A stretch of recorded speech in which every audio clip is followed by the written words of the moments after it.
Hello and welcome to JK maths. I hope आप सब लोग अपने घरों पे सेफ होंगे। तो आज है हमारा sectional mock test 2। Sectional mock test 1 हमने कर लिया था, जिसमें आपने प्यार दिया। आप लोगों का प्यार है, सपोर्ट है, इसलिए मैं आगे बढ़ पा रहा हूँ। अगर ये प्यार और सपोर्ट नहीं होगा तो मैं अपना टाइम वेस्ट इसमें नहीं करूँगा, ये मैं आपको पहले भी बता चुका हूँ। अगर आप चैनल पर नहीं हो तो चैनल को सब्सक्राइब कर देना। 2 से 3 चीज़ें इंपॉर्टेंट मेरी हर बार बताता हूँ टेस्ट में, कि आप लोग पेन और कॉपी हमेशा लेके बैठेंगे, उसके साथ आप वॉच लेके बैठेंगे। मैं आपको टाइम बताऊंगा कि आपको इतने टाइम में ये क्वेश्चन होना चाहिए, मतलब ये एवरेज बच्चे का जो टाइम है वो इतना होना चाहिए। इससे ज़्यादा आपका लग रहा है, इसका मतलब आपके कंसेप्ट में कहीं ना कहीं प्रॉब्लम है, आपके कैलकुलेशन में कहीं ना कहीं प्रॉब्लम है। बाकी आप चाहो तो जिस भी तरह से सेशन देख सकते हो, लेकिन मैं ये चाहता हूँ कि आप लोग विद इन टाइम में सेशन को देखो, मतलब 1 घंटा आप लेके बैठो। अब जब मैं अगर 1 मिनट का टाइम दूंगा किसी क्वेश्चन में, तो आप वॉच के साथ 1 मिनट वो टाइम लगाओ और कोशिश करो उसी 1 मिनट में सॉल्व करने की। सॉल्व हो जाता है, बहुत अच्छा। आप चाहते हो कि मैंने किस मेथड से कराया, वो मेथड आपको देखना है, वो अप्रोच आपको देखनी है, वो आप देखो। नहीं देखनी तो अपने हिसाब से जैसा चलना है आप लोग चलो। ये कुछ इंस्ट्रक्शन थी, ताकि मैं बार बार बीच में ना बोलूँ, बस यही इंस्ट्रक्शन थी। अगर आप चैनल पे न्यू हो तो चैनल को सब्सक्राइब कर देना, और बाकी की वीडियोस के लिए भी आप लोग प्लेलिस्ट में जाके बाकी सारी चीज़ें आपको मिल सकती हैं। हम लोग बढ़ते हैं आज के टेस्ट पे, test number 2, question number 1। Question number 1 आपका नंबर सिस्टम से 20 सेकंड है। निपट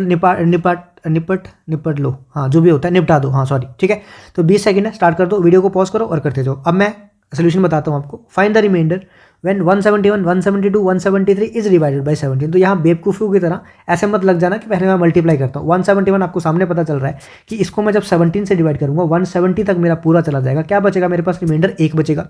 मल्टीप्लाई बाई इसमें कितना रिमाइंडर बचेगा? 170 चला जाएगा तो 2 बचेगा, 170 चला जाएगा तो 3 बचेगा। तो रिमाइंडर कितना आ जाएगा? 6 आ जाएगा। वैसे तो ये 10 सेकंड का सवाल भी नहीं था। तो कितना रिमाइंडर आएगा? 6 रिमाइंडर आएगा। अब देखो यहाँ पे एक चीज़ मैं यहाँ पे आपके साथ ऐड कर दूँ। एक चीज़ मैं क्या ऐड करना चाहता हूँ यहाँ पे? मैं एक चीज़ ये ऐड कर रहा हूँ कि क्योंकि हमारे पास कितना आया यहाँ पे? 6 आया। अब क्योंकि 6 जो है वो 17 से डिवाइड नहीं होता है, तो जो मेरे पास बचा वही मेरा रिमाइंडर था।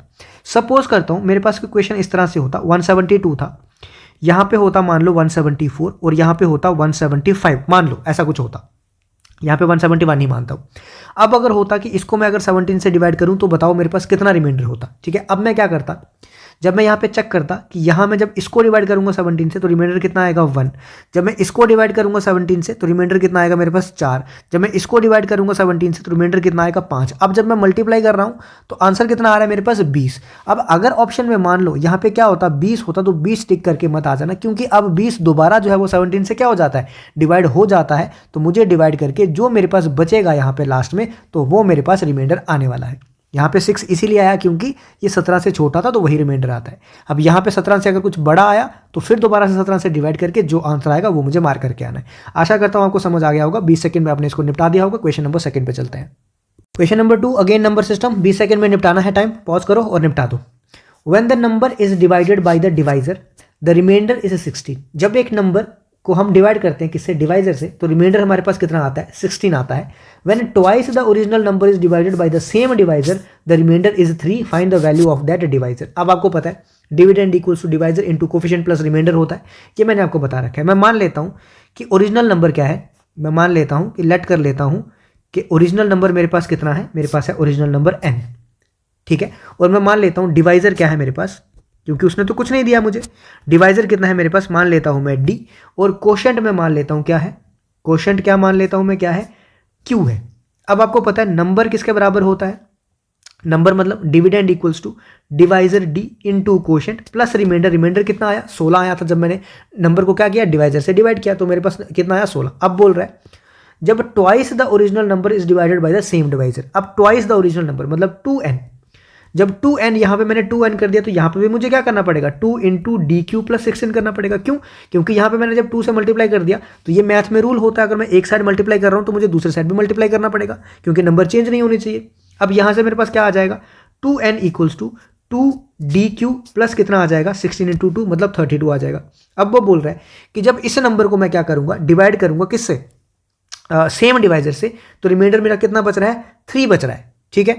अब इसका मतलब ये है कि इस नंबर को, जब मैं इस नंबर को क्या करूंगा? 2n को, मतलब इस नंबर को डिवाइड करूंगा किससे? डिवाइजर से। डिवाइजर मतलब d से। तो इसका मतलब जब मैं इसको 2dq प्लस 32 को d से डिवाइड करूंगा, ये आपको सामने दिख रहा है कि ये और ये पार्ट जो है वो डायरेक्टली कट जाएगा। जब मैं इसको d से डिवाइड कर रहा हूं तो रिमाइंडर मेरे पास कितना बच रहा है? रिमाइंडर मेरे पास 3 बच रहा है। इसका मतलब ये हुआ, इसका मतलब ये हुआ कि नंबर किसके बराबर होगा, 32 में से 3 को मैं सब्ट्रैक्ट कर दूंगा तो नंबर कितना हो जाएगा 29। अब सर आपने तो बोला कि ये 20 सेकंड में निपटाना है, तो क्या ये 20 सेकंड में निपटाने वाला क्वेश्चन है क्या? इतना बड़ा आपने करा दिया, लेकिन इतना बड़ा करना नहीं था, ये मैं आपको समझा रहा था बस। करना क्या था इसको, देखो मैंने आपको बहुत बार ये चीज़ें बताई है। करना क्या था कि जितना रिमाइंडर होता है उतना ही नंबर मान के चलो। मैंने मान लिया कि नंबर क्या था, मैंने क्या मान लिया, शॉर्टकट यहाँ पे बता देता हूँ। यहाँ पे मैंने क्या मान लिया कि नंबर क्या था मेरे पास 16, नंबर 16 था। अब उसने बोला है कि जब ट्वाइस द सेम नंबर मतलब 32। अब जब मैं 32 को किसी चीज़ से डिवाइड कर रहा हूँ तो रिमाइंडर कितना आ रहा है 3। तो सामने मुझे ऑप्शन दिख रहा है, जब मैं 32 को किससे डिवाइड करूंगा, 29 से डिवाइड करूंगा, तो 29 से ये पूरा जाएगा, कितना बचेगा लास्ट में 3 बचेगा। तो सामने मुझे यहाँ पे दिख रहा है, तो आंसर मेरा आ जाएगा 29। तो इस हिसाब से मुझे करना था, तो 20 सेकंड भी मुझे नहीं लगते। ये 20 सेकंड में कैसे दे रहा हूँ ना, ऐसा नहीं है कि 20 सेकंड मतलब स्टार्ट से 20 सेकंड, आपको क्वेश्चन भी तो पढ़ना है पहले, तो 10-15 सेकंड क्वेश्चन पढ़ने के लिए भी ले लो, उसके बाद 20 सेकंड। ऐसा नहीं कि स्टार्ट से 20 सेकंड बस, मतलब ये क्वेश्चन आसान है, बस आप चाहो तो ओवरऑल 20 सेकंड में भी निपटा सकते हो। ठीक है, ये 2 क्वेश्चन हो गए आपके नंबर सिस्टम के। 3 क्वेश्चन मैंने इसमें रखे हैं, इस बार मैंने 3-3 क्वेश्चन रखे हैं आपके लिए, तो आपके पास 16-17 के आसपास टोटल क्वेश्चन होंगे।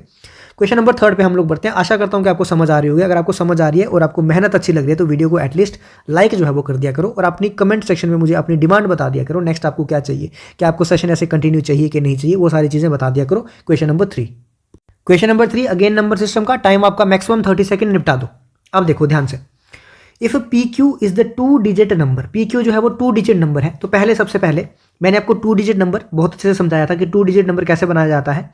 मैं मान लेता हूँ कि 10x + y, ठीक है, मैं मान लेता हूँ कि डिजिट क्या है हमारे पास, x और y है, तो ये कैसे बनता है नंबर, ये 10x + y कैसे आता है, सब चीज़ें मैं आपको नंबर सिस्टम में समझा चुका हूँ। यहाँ पे PYQ वीडियो है तो इतना ज़्यादा डीप में यहाँ पे नहीं घुस सकता। तो मान लेता हूँ मैं नंबर क्या बना मेरे पास, नंबर मेरे पास बना 10x + y, जो कि क्या है PQ से बना हुआ है। तो जब मैं इसको उल्टा करूंगा, जो QP से नंबर बनेगा वो क्या बनेगा मेरे पास, 10y + x बनेगा। जब मैं डिजिट्स को क्या कर देता हूँ, उल्टा कर देता हूँ, तो मेरे पास क्या बनता है, 10y + x बनता है। अब उसने बोला इन दोनों का डिफरेंस, मतलब 10x + y - 10y + x जो है, तो इसका मतलब यहाँ से क्या आएगा, 10y में से x गया तो क्या आ जाएगा 9x, y में से 10y गया तो क्या आ जाएगा -9y, तो क्या आ जाएगा 9 × x - y। इसका मतलब जब मैं ये चीज़ करूँगा, क्या किया मैंने, PQ - QP किया, तो इसका रिजल्ट क्या आया मेरे पास, 9 टाइम्स जो भी नंबर है, जो भी डिजिट्स हैं उसका डिफरेंस।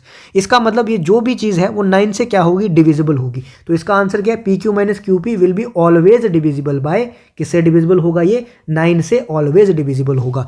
जब मैंने आपको पढ़ाया था नंबर सिस्टम, वहाँ पर मैंने आपको 2 नोट लिखवाए थे, यहाँ पे भी आप लिख लो ताकि आपको अब आगे से ये याद रहे। 2 नोट मैंने क्या लिखवाए थे कि जब भी हमारे पास 2 डिजिट नंबर होते हैं, उनको जब मैं ऐड करता हूँ, डिजिट मतलब नंबर को और उसके नंबर के रिवर्स को, ये क्या है हमारे पास, PQ एक नंबर है और QP क्या है, उसी नंबर का क्या, रिवर्स। तो जब मैं ऐसे दोनों नंबर्स को क्या करता हूँ, ऐड करता हूँ, तो ऐड करने के टाइम में हमेशा वो 11 का क्या होगा, मल्टीपल बनेगा। ठीक है, लेकिन जब मैं उन दोनों को सब्ट्रैक्ट करूंगा तो वो ऑलवेज डिविजिबल होंगे, किससे, 9 से। ये चीज़ याद रखना। यहाँ पे मैं आपको थोड़ा सा बता भी देता हूँ कि अगर मैं इसको ऐड करता, सपोज किसको, पहला नंबर क्या था 10x + y और दूसरा नंबर क्या था 10y + x, दोनों को ऐड करता तो क्या आ जाता 11x + 11y, 11 आ जाता बाहर, अंदर आ जाता x + y। तो ये ऑलवेज डिविजिबल होता किससे, सॉरी ऑलवेज मल्टीपल ऑफ किसका होता, 11 का। ठीक है, तो ये चीज़ जो है आप लोग अब याद रखना आगे से कि जब ऐड होगा तो 11, अगर सब्ट्रैक्ट होगा तो 9 आएगा। अगर आपको ज़्यादा कंसेप्ट इसमें जानना है तो आप लोग मेरी नंबर सिस्टम की वीडियो में जाके इसका कंसेप्ट पूरा सीख सकते हो। हम लोग बढ़ते हैं अपने क्वेश्चन नंबर 4 पे। अब देखो यहाँ पे क्वेश्चन नंबर 4, यहाँ पे पहले मैं आपको एक बात बता देना चाहता हूँ कि जो आपका टॉपिक है परसेंटेज और जो आपका टॉपिक होता है रेशो एंड प्रोपोर्शन, वो लगभग सेम टॉपिक होता है। तो सॉरी, तो कभी कभी जो परसेंटेज का क्वेश्चन है ना वो आपको रेशो में दिखेगा, जो रेशो का क्वेश्चन है वो परसेंटेज में दिखेगा। तो इसमें आप लोग ज़्यादा डिफरेंस नहीं क्रिएट कर सकते। तो कहीं पर भी आप देखो परसेंटेज का है वो आप रेशो एंड प्रोपोर्शन में भी ले सकते हो। जैसे ये क्वेश्चन है, इसको आप चाहो तो रेशो एंड प्रोपोर्शन में भी ले सकते हो। आपको परसेंटेज वैल्यू दिख गई, इसका मतलब ये नहीं है कि ये क्वेश्चन परसेंटेज का बन गया, लेकिन ये परसेंटेज में भी ले सकते हो। तो ये मैंने इसको एज अ परसेंटेज में कंसीडर किया है। जो टाइम है इसका 1 मिनट है एवरेज इंसान के लिए, और 30 सेकंड है जो एडवांस बंदा एथलीट है। आप लोग निपटा लो इसको जल्दी से। हम लोग स्टार्ट करते हैं। The population of a town is 8000। ठीक है, एक टाउन है जिसकी पॉपुलेशन कितनी है, 8000 है। If the man are increased by 8%, पहले तो मुझे ये नहीं पता कि मैन उसमें थे कितने, ठीक है, लेकिन मुझे इतना पता है कि मैन जितने भी थे उसको मैंने 8% से क्या कर दिया, इंक्रीज कर दिया। अब वुमेन जितनी भी थी मुझे नहीं पता कितनी थी, लेकिन वुमेन को इंक्रीज कर दिया गया 12% से। जब दोनों को इंक्रीज कर दिया गया उसके बाद मेरी पॉपुलेशन कितनी होगी, 8680 मेरी पॉपुलेशन बन गई। तो बोला गया है find the number of women in the town, कितनी है वो निकालो। अब देखो जो नॉर्मल बच्चा मेरे जैसा क्या करेगा, आएगा अपने मेथड नंबर 1 पे, वो क्या बोलेगा कि मैं मान लेता हूँ कि मैन कितने हैं, लेट कर लेता हूँ, क्या बोलेगा कि मैं लेट कर लेता हूँ मैन कितने हैं मेरे पास, मैन है मेरे पास x। इसका मतलब अगर टोटल मेरे पास 8000 है, मैन उसमें से x हो गए, तो वुमेन सर कितनी बची, ऑब्वियस सी बात है कि वुमेन कितनी बची, 8000 माइनस x बची, बिल्कुल सही बात है सर। उसके बाद बोला गया है कि मैन जो है वो 8% से इंक्रीज हो गई। मैन पहले कितने थे, x थे, अब 8 से इंक्रीज मतलब 108/100 हो गए, ठीक है।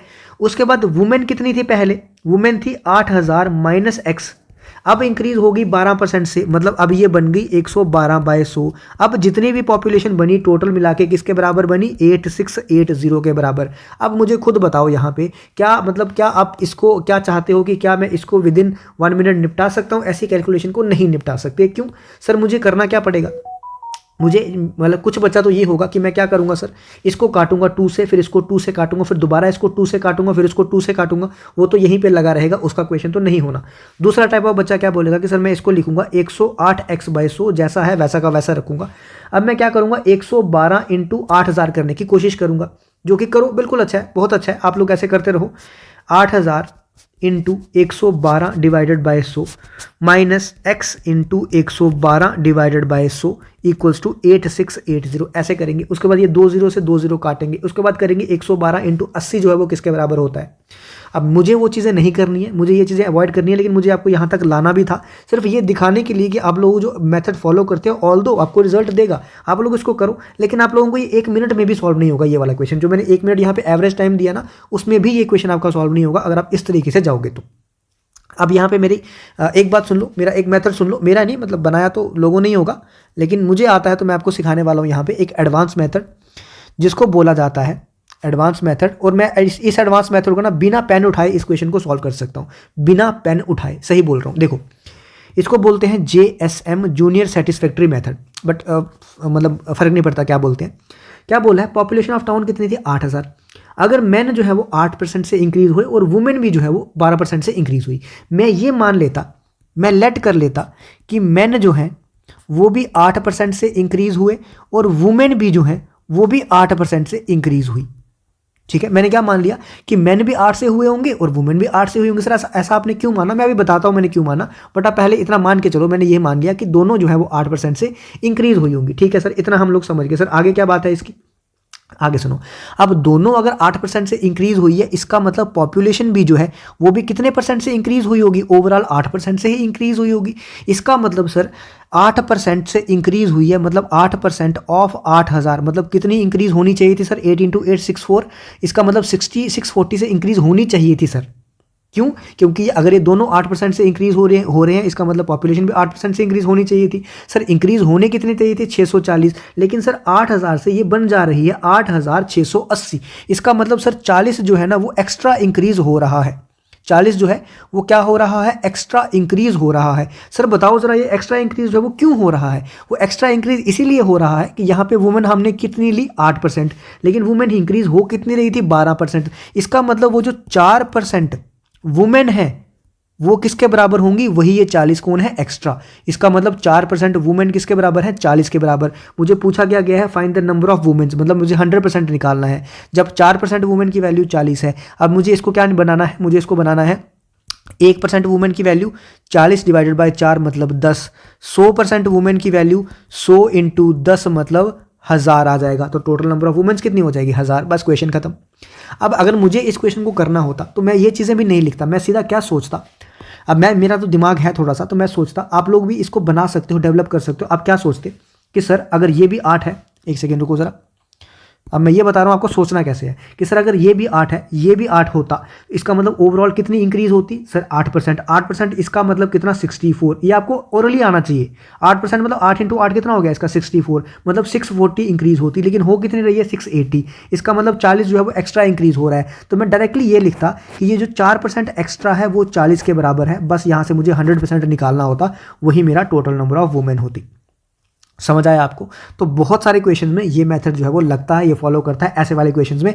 इसको आप ऑल्दो मिक्सचर एंड एलिगेशन में भी से भी सॉल्व कर सकते हो। मैंने बहुत सारे क्वेश्चन ऐसे करवाए भी हैं कि आप लोग क्या करो, एक तो ले लो मैन इतनी इंक्रीज हो रही है, वुमेन इतनी इंक्रीज हो रही है, और बीच में क्या रख लो, ये इसकी परसेंटेज 8000 और 8680 की देख लो, ये परसेंटेज निकाल के कितना इंक्रीज हो रहा है उसको ले लो बीच में, फिर दोनों की क्या निकाल लो, रेशो, एक तरफ 8 है एक तरफ 12 है, यहाँ इसकी रेशो निकाल दो और यहाँ पे सॉरी यहाँ इसकी परसेंटेज निकाल दो, इन दोनों का यहाँ पे रेशो लो, वहाँ से भी आप लोग कर सकते हो। बट वो थोड़ा सा मैंने मतलब करवा भी चुका हूँ बाकी सारे में, यहाँ पे मुझे कुछ एक्स्ट्रा आपको बताना था, ये मैंने बता दिया। अच्छा लगा तो वीडियो को लाइक और शेयर जो है वो करते रहना। क्वेश्चन नंबर 5 पे हम लोग बढ़ते हैं, लेकिन डिमोटिवेट नहीं होना है, अगर नहीं आया कोई दिक्कत नहीं है, ये मेथड तो अपना है ही है, ठीक है। क्वेश्चन नंबर 5, नेक्स्ट क्वेश्चन आपका इनकम एक्सपेंडिचर वाला है। 1.5 मिनट ले लो, आराम से क्वेश्चन को सॉल्व करो, कोई जल्दबाजी नहीं है, लेकिन सीखने की कोशिश करना। अब मैं तो स्टार्ट करता हूँ, मुझे तो रुकना नहीं है। देखो, the income of Raman is 45,000। Raman है कोई बंदा, उसकी इनकम कितनी है 45,000 है, इसका मतलब लेवल 4 की जॉब जो है वो कर रहा होगा, ठीक है। ही सेव्स 12.5% ऑफ हिज इनकम, 12.5% अपनी इनकम का क्या करता है वो सेव कर लेता है। If his income increases by 18% and expenditure increases by 20%, the savings will be. अब यहाँ पे क्योंकि एक साथ बहुत सारी चीज़ें हैं ना, 3% एक साथ दे दी गई, यहाँ पे नंबर भी कुछ दे दिया गया है, तो बच्चे अक्सर यहाँ पे होते हैं कंफ्यूज। अब देखो करने का तरीका क्या है, रमन की इनकम कितनी है आपको पता है, रमन की इनकम कितनी दी गई है, रमन की इनकम दी गई है 45,000।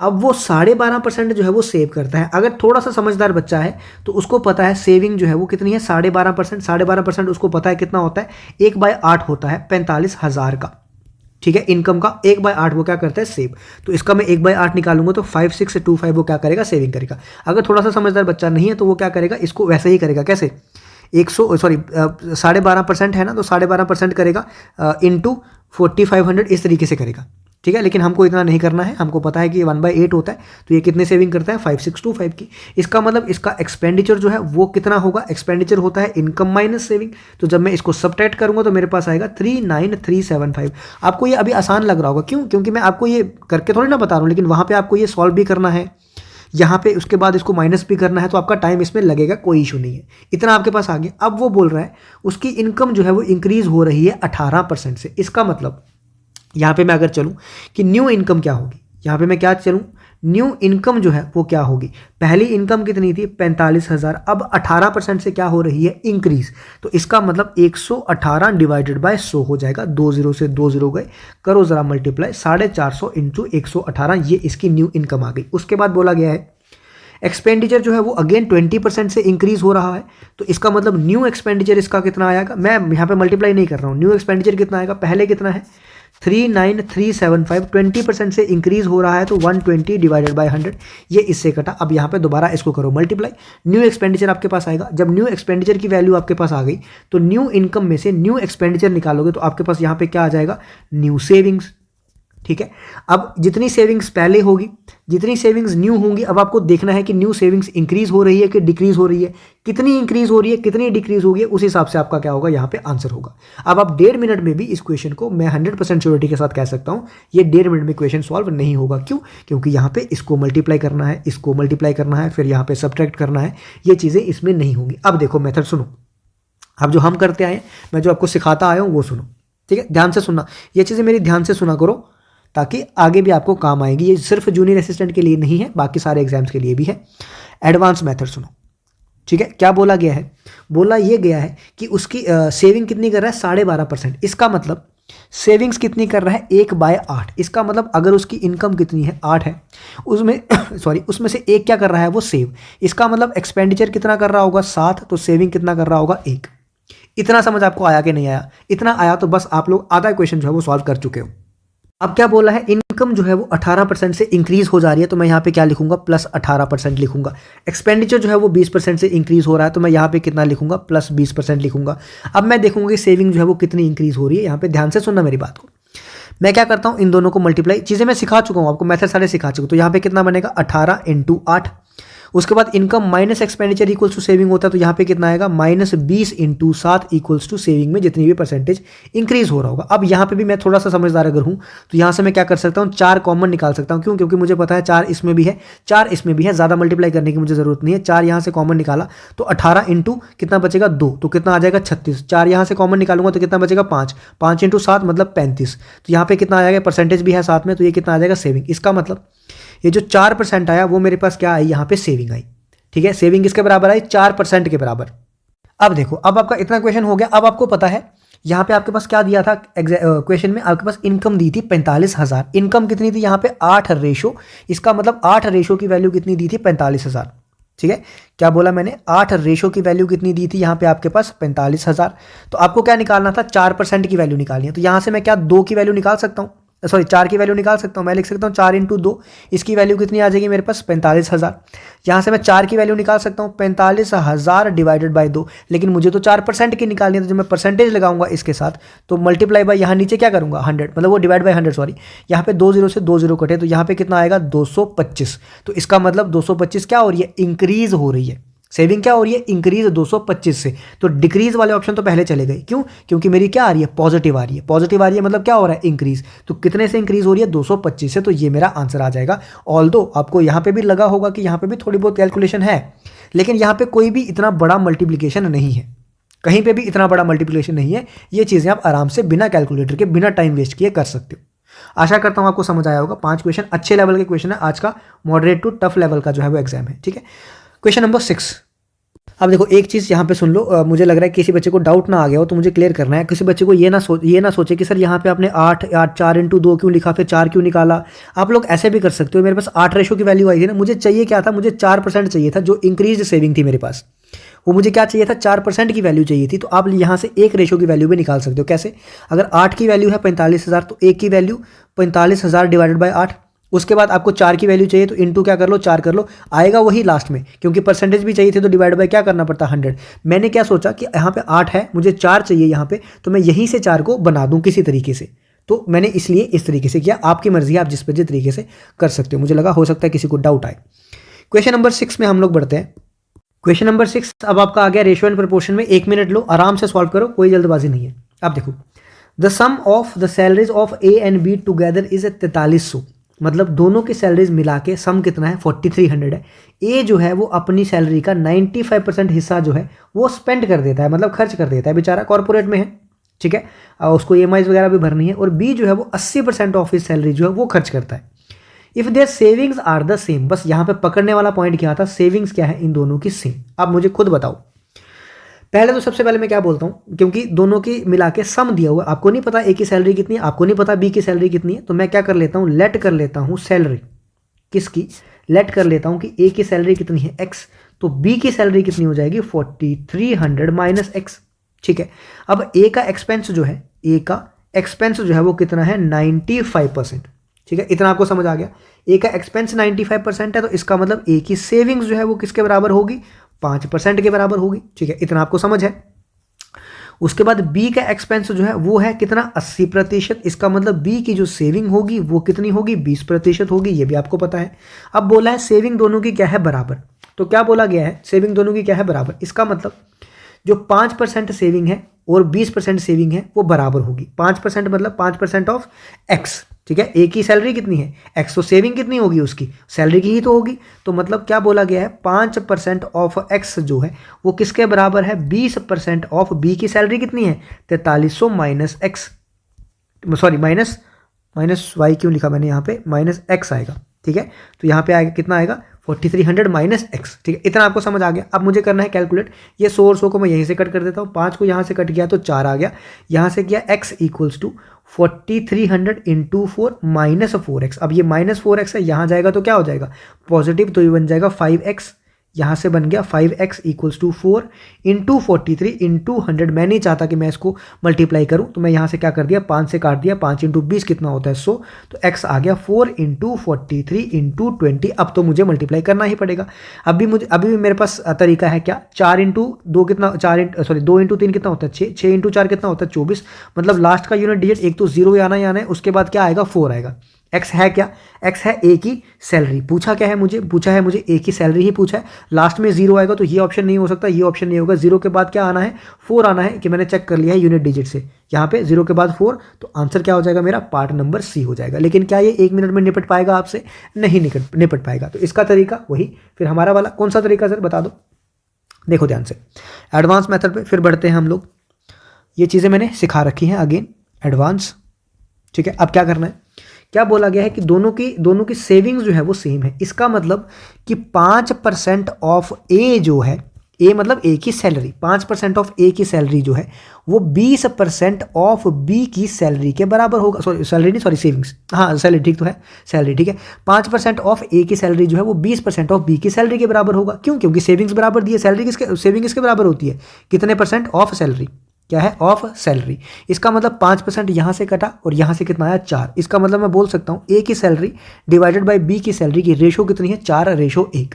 इसका मतलब दोनों को अगर मिला दिया जाए तो दोनों की सैलरी कितनी बन गई, 5 रेशो, और दोनों की सैलरी मिला के कितनी दी है, 4300 के बराबर।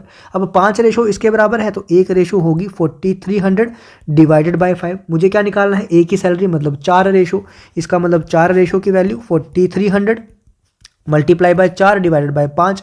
ये दोबारा वही तो बन गया, ये वही चीज़ तो बन गई यहाँ पे जो थी, ये वाली चीज़। तो यहाँ पे मैं क्या लिखूंगा, 43 इंटू 100 को मैं अलग कर दूंगा। क्यों, क्योंकि मुझे नीचे क्या दिख रहा है, 5, ताकि इससे क्या कट जाए अगेन। तो बन गया 43 इंटू 20 इंटू 4, जो यहाँ पे बना था। मल्टीप्लाई करना मैंने आपको सिखा दिया। लास्ट में कितना आने वाला है, 40। लास्ट में 40 किस ऑप्शन में है, ऑप्शन नंबर सी में। आंसर आपका आ गया यहाँ पे। ये आपका आसानी से निपट जाएगा, कोई कैलकुलेशन करने की जरूरत नहीं है। बाकी आपकी मर्जी, जैसा आप चाहो, मैं ऐसा ही पढ़ाऊंगा और ऐसा ही पढ़ाता हूँ। आपको करना है तो ठीक है, नहीं करना है तो भी पढ़ना पड़ेगा, नहीं तो एग्जाम क्वालिफाई नहीं होते हैं। Question number 7। नेक्स्ट क्वेश्चन आपका है एवरेजेस का। 1.5 मिनट ले लो, आराम से करो, कोई जल्दबाजी मत करना। यहाँ पे गलती हो भी जाती है, कोई इशू नहीं है, रियल एग्जाम नहीं है आपका, इसीलिए इसको टेस्ट बोला जाता है। यहाँ पे गलती होने के चांसेस हैं, आराम से करो। 1.5 मिनट से ऊपर भी चला जाए, 2 लग जाए, 2.5 लग जाए, लेकिन क्वेश्चन को सॉल्व करने की कोशिश करो। यहाँ पे हम लोग इसको निपटाएंगे 3 तरीके से, जैसा आपको मन करे आप उस तरीके से इसको निपटा सकते हो। हम लोग निपटाते हैं पहले मेथड नंबर 1 से। क्वेश्चन क्या है पहले ये पढ़ा जाए। The average marks obtained by A group of 25 students was 36। 25 students का ग्रुप है और सबके एवरेज मार्क्स कितने हैं, सबके बोल रहा हूँ, 25 बंदों के एवरेज मार्क्स कितने हैं, 36 है। तो सबसे पहला मेथड मेरा वही बेसिक चीज़, सबसे पहले मैं क्या बोलूँगा, 25 स्टूडेंट थे, 36 उसके एवरेज मार्क्स थे। इसका मतलब सम जो है, टोटल सम जो है वो किसके बराबर आ जाएगा, 25 इंटू 36 के बराबर आ जाएगा। अब यहाँ पे देखो मेरी थोड़ी सी समझदारी देखो, अगर मैं थोड़ा सा समझदार हूँ तो मैं 25 इंटू 36 को मल्टीप्लाई करने के अलावा मैं इसको क्या लिख सकता हूँ, 25 को लिख सकता हूँ 100 डिवाइडेड बाय 4 इंटू 36, ताकि मेरे पास ये 4 से ये कटे 9, तो डायरेक्टली मेरे पास क्या आ जाए, 900। ये 900 आना ज़्यादा आसान था कंपेयर टू यहाँ से 900 आना। ठीक है, बाकी आपकी मर्जी है, ये चीज़ें थोड़ा बहुत तोड़ मरोड़ के खुद भी प्रैक्टिस किया करो। ये सम आ गया आपके पास। उसके बाद क्या बोला गया है, 1 स्टूडेंट लेफ्ट द ग्रुप, एक स्टूडेंट चला गया। उसके बाद एवरेज क्या हो गई, 37.5। जब एक स्टूडेंट चला गया तो अब सम 1 जो है, एक स्टूडेंट चला गया तो सम 1 एल लिखता हूँ, मतलब एक स्टूडेंट जब चला गया तो क्या हुआ, 24 स्टूडेंट रह गए और उनका सम कितना हो गया, अब सॉरी एवरेज कितनी होगी, 37.5। अब इनका क्या आ जाएगा, इनकी मल्टीप्लिकेशन जो है वो किसके बराबर है। अब देखो यहाँ पे आपको फिर अपना दिमाग जो है वो थोड़ा सा चलाना पड़ेगा। यहाँ पे आपके पास मल्टीप्लिकेशन थोड़ी सी मुश्किल होगी, बिल्कुल होगी, लेकिन अगर आप थोड़ा सा दिमाग चलाओ तो आसान हो सकती है। दिमाग में कैसे चलाऊंगा, ये मल्टीप्लाई करने से अच्छा मेरे पास क्या है, अगर मैं इसको इस तरीके से लिख दूँ, 24 into 37.5 into 100 divided by 100। Sir आपने ऐसा क्यों किया, मैंने ऐसा क्यों किया, इसलिए क्योंकि 37.5 बाय डिवाइड बाय 100 क्या होता है, 37.5%। इसका मतलब 24 इंटू 37.5% इंटू 100। अब 37.5% आपको पता है 12.5%, 1/8, तो 12.5% इंटू 3, तो ये कितना बन जाएगा, 24 इंटू 3/8 इंटू 100। तो डायरेक्टली मैं यहाँ से कर सकता हूँ 3 इंटू 8, 24 कितना हो गया, 3 इंटू 3 9, तो ये भी कितना बन गया, 900। पहले भी सम कितना आया था, 900, अब भी सम कितना आया, 900। इसका मतलब जो स्टूडेंट गया उसका वेट कितना होगा, 0 kg। इसका मतलब जो स्टूडेंट लेफ्ट किया, 1 स्टूडेंट जो लेफ्ट किया उसका वेट कितना होगा, वेट है कि मार्क्स हैं, एक मिनट रुको जरा, मार्क्स हैं, ठीक है सॉरी। तो इसके जो एक स्टूडेंट गया उसके मार्क्स कितने होंगे, 0 मार्क्स होगा, बेचारा मेरी तरह कोई होगा। ठीक है, तो ये पहले स्टूडेंट के मार्क्स आ गए। उसके बाद अगला क्या बोला उसने, अगला उसने बोला कि soon after another joined the group. उसके बाद क्या किया, एक स्टूडेंट और ज्वाइन कर गया, उसकी वजह से क्या हो गया कि एवरेज मार्क्स जो है वो 37.2 रह गई। अब स्टूडेंट कितने हो गए, अब सम जो है कौन सा सम आएगा, जब एक स्टूडेंट ने ज्वाइन किया 1J लिख लेता हूँ। अब स्टूडेंट कितने हो गए दोबारा 25, अब एवरेज कितनी थी उनकी 37.2। अब मैं इसको क्या करूँगा मल्टीप्लाई, अब मुझे मल्टीप्लाई करना ही पड़ेगा, मेरे पास कोई तरीका नहीं है। फिर मुझे अगर मेरे पास है, वैसे इसको मैं 100/4 लिख सकता हूँ, मेरी मर्जी है, मैं लिख सकता हूँ, वैसे भी कर सकता हूँ, आपकी मर्जी आप करो। इसको जो है इसका कितना आएगा 930 आएगा, इसका मतलब ये हुआ। अब सम कितना हो गया 930, पहले कितना था आपके पास 900, तो डिफरेंस कितना आया, डिफरेंस आया हमारे पास 30 का। तो ये 30 का डिफरेंस किसकी वजह से आया, वो जो न्यू स्टूडेंट ज्वाइन किया था ना, 1J मैंने किया क्या लिखा, जो न्यू स्टूडेंट ज्वाइन किया था, इसका मतलब न्यू ज्वाइनी जो था उसके मार्क्स जो हैं वो कितने हैं 30 है। जो लीव किया था उसके मार्क्स 0, जो ज्वाइन किया था उसके मार्क्स 30। पूछा क्या है क्वेश्चन में, पूछा क्या है कि बताओ average marks of the student who left and the student who joined, मतलब दोनों के एवरेज मार्क्स, एक का है 0 एक के हैं 30, डिवाइडेड बाई 2 कितना आएगा 15। आंसर कितना आएगा 15 इसका आंसर आएगा। क्या आप इसको 1.5 मिनट में भी निपटा पाओगे, इतना लंबा क्वेश्चन है, मल्टीप्लाई करना पड़ रहा है। यहाँ पे मैंने आपको सिखा दिया, थोड़ा सा आसान बना दिया आपके लिए। आपको करना होता तो आप वही 2 से लगे रहते, 2 से करता हूँ, फिर 1 से करता हूँ, फिर 3 से करता हूँ, फिर इस तरीके से करता हूँ। ये हो गया आपका एक तरीका जो कि बिल्कुल बेसिक मेथड है, ठीक है। इसलिए मैं मतलब हमेशा मैंने आपको कोई भी क्वेश्चन एवरेजेस में इस तरीके से नहीं कराया। अब देखो, अब आ जाओ अपने वाले मेथडों पे। पहला मेथड आपका एडवांस मेथड क्या कहता है, पहला मेथड आपका ये कहता है कि कितने एवरेज था, कितनी एवरेज थी पहले एवरेज थी आपकी 36। अब उसके बाद क्या हुआ, एक स्टूडेंट चला गया, तो स्टूडेंट कितने रह गए 24 रह गए, तो एवरेज जो है वो कितने से बढ़ गई 1.5 से। अब 24 इंटू 1.5 किसके बराबर होता है, 24 इंटू 1 24 इंटू आधा 12, तो 24 + 12 कितने हो गए 36। तो ये 36 माइनस 36 क्या आ जाएगा 0। इसका मतलब जो स्टूडेंट लेफ्ट किया होगा, जो स्टूडेंट लेफ्ट किया छोड़ के गया, उसके मार्क्स कितने होंगे 0। यहाँ से आप डायरेक्टली आपको पता चल गया कि उसके मार्क्स कितने हैं 0, जो आपको यहाँ पे पता चला था ना, इतना मल्टीप्लाई करने के बाद सब्ट्रैक्ट करने के बाद यहाँ पे आपको डायरेक्टली पता चल गया कि वो जो छोड़ के गया था उसके मार्क्स कितने हैं 0, ठीक है। अब पहले मार्क्स कितने थे 36, अब एक स्टूडेंट नया और आया, तो स्टूडेंट कितने हो गए 25, उसके आने से एवरेज का इंक्रीज कितना हो गया 1.2, ठीक है। कितना पता है 37.2, पहले कितना था 36, तो 1.2 का क्या हुआ इंक्रीज। अब 25 इंटू 1.2 किसके बराबर होता है, आराम से आप इसको कर सकते हो, 25 इंटू 12 डिवाइडेड बाई 10 को मैं लिख सकता हूँ 5 इंटू 2, 2 से काटूंगा तो 6, 5 से काटूंगा तो 5, 5 इंटू 6 कितना हो गया 30। ये 30 का इंक्रीज हुआ, इसका मतलब जो स्टूडेंट ज्वाइन किया, ठीक है, इसका मतलब जो स्टूडेंट जो है ज्वाइन किया उसके मार्क्स कितने होंगे 30। अब दोनों की एवरेज किसके बराबर होगी, एक के 0 एक के 30 डिवाइडेड बाय 2 मतलब 15, दोनों की क्या हो जाएगी एवरेज। ये था आपका मेथड नंबर 2 जो आपको निपटाना था विदिन 1 मिनट, ठीक है। ये समझ आ गया आपको। अब मेथड नंबर 3 कौन सा है, अब देखो यहाँ पे किसी के साथ कोई जोर ज़बरदस्ती नहीं है कि आपको करने ही करने हैं, क्योंकि मैंने जब लेक्चर पढ़ाए हैं मैंने ये सारे तरीके करवाए हैं। जो बच्चे मतलब मेरे साथ बने हुए हैं उनको ये मेथड बताना ज़रूरी है ताकि वो भूल ना जाए, इसीलिए। पहले क्या है, पहले मेरे पास क्या है 25 बच्चे थे, 25 बच्चे की एवरेज कितनी है 36। अब एक उनमें से छोड़ के चला गया, ओवरऑल कितने बचे 24, तो 24 की एवरेज कितनी रह गई 37.5। ये उसने क्वेश्चन में दिया हुआ यहाँ पे। पहले कितनी थी 25 की एवरेज कितनी थी 36, वही मैंने यहाँ पे लिखा। उसके बाद एक छोड़ के चला गया तो वो एक यहाँ पे आ गया, उसका वेट मुझे नहीं पता। उसके बाद 24 बचे, 24 की एवरेज कितनी है 37.5। तो मैं मान लेता हूँ, जैसे मैं हमेशा मानता हूँ, मैं मान लेता हूँ कि ये जो यहाँ पे था, एक सेकेंड रुको ज़रा, कुछ गड़बड़ कर दिया मैंने, हाँ गड़बड़ कर दी। टोटल कितने थे 25, तो ये यहाँ पे आएगा। तो यहाँ पे मैं मान लेता हूँ कि ये इसकी भी एवरेज कितनी है 36 है, मतलब इसका भी वेट कितना है मैं मान लेता हूँ 36। अब इस 36 को मैं क्या करूँगा कंपेयर दोनों के साथ। जब इससे कंपेयर किया तो कुछ भी डिफरेंस नहीं आया, जब इससे कंपेयर किया तो कितना डिफरेंस आएगा 1.5 इंक्रीज। कितने लोग हैं यहाँ पे 24 हैं, तो कितना इंक्रीज ओवरऑल 36। अब यहाँ पे ये 36 ज़्यादा है तो यहाँ पे मुझे 36 क्या करना पड़ेगा सब्ट्रैक्ट, मतलब कितना आ जाएगा 0। इसका मतलब इस एक का एवरेज वेट कितना आया 0 है, इस एक का वेट कितना आया 0, वही 0 जो यहाँ पे आया था, वही 0 जो यहाँ पे आया था। मर्जी आपकी किस तरीके से भी कर सकते हो। अब दूसरी बार में क्या होगा, दूसरी बार में 24 स्टूडेंट्स थे, 24 स्टूडेंट्स का वेट कितना है 37.5 है, ये जो दिया था। उसके बाद एक ने क्या किया न्यू ज्वाइन किया, उसके बाद कितने बन गए 25, और 25 का वेट कितना हो गया 37.2। तो मैं मान के चलता हूँ इस एक ने जो ज्वाइन किया उसका भी वेट कितना है 37.2। इसको कंपेयर करूंगा इन दोनों के साथ, इसमें तो कोई डिफरेंस नहीं आएगा, लेकिन इसमें क्या आएगा, इसमें डिफरेंस आएगा कितना 0.3 का। और कितने स्टूडेंट्स हैं 24, तो ओवरऑल डिफरेंस कितना आ गया 24 इंटू 0.3। आराम से कर सकता हूँ इसको, 24 कितना आएगा, इसको मैं लिख सकता हूँ 5 इंटू 2, 5 से 2 से करूँगा तो कितना आ जाएगा इसका 12। तो ये मेरा आ गया 12 इंटू 3 36 डिवाइड बाय 5। तो यहाँ से मेरे पास कितना आ जाएगा, ये मेरे पास आ जाएगा 7.2। तो ये 7.2 कितना आ रहा है, ज़्यादा। अब ये 7.2 ज़्यादा आ रहा है, तो यहाँ से मुझे 7.2 क्या करना पड़ेगा, सब्ट्रैक्ट करना पड़ेगा। तो ये कितना आ जाएगा 37.2 से, जब मैं 7.2 सब्ट्रैक्ट करूँगा तो कितना आ जाएगा 30। इसका मतलब ये जो बनता था जो आया उसका वेट कितना है 30, एक का था 0, एक का था 30, दोनों की एवरेज कितनी हो जाएगी 15। मर्जी आपकी है। ये इस मेथड इस क्वेश्चन में ये वाला मेथड भी थोड़ा सा लेंदी पड़ा, ऑल्दो कैलकुलेशन इतनी नहीं है, लेकिन मेथड जो है वो लेंदी पड़ा। इसमें सबसे बेस्ट मेथड जो सूट करता है वो ये वाला करता है। तो आपको अपने हिसाब से देखना है कि मुझे कौन सा मेथड जो है वो सूट करता है। ये आपका क्वेश्चन मैं रखूंगा टफ वाली कैटेगरी में, ये आसान वाली कैटेगरी में ये उनके लिए आएगा जिनको ये वाला मेथड जो है वो आराम से आता होगा। इन दोनों के लिए ये आएगा टफ वाली कैटेगरी में।